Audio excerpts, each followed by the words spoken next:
For men trying to grow a thicker beard, two of the most talked about options are the Beard Club Derma Roller and Minoxidil. But how do they really compare? Both aim to help with patchy growth, yet they work in very different ways.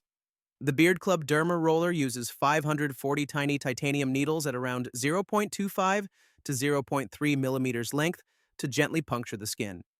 This process, called microneedling, increases blood flow and helps oils or serums absorb more deeply.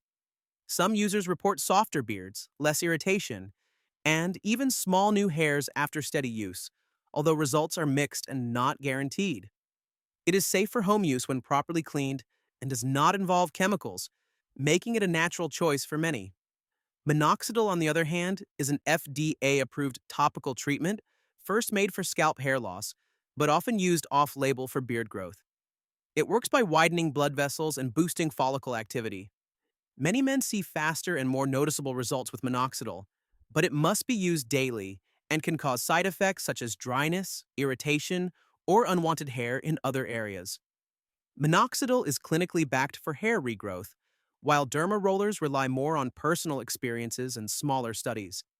In conclusion, minoxidil may deliver stronger results for beard growth, while the Beard Club Derma Roller offers a safer, more natural option with fewer risks. The best choice depends on your goals, patience, and comfort with possible side effects.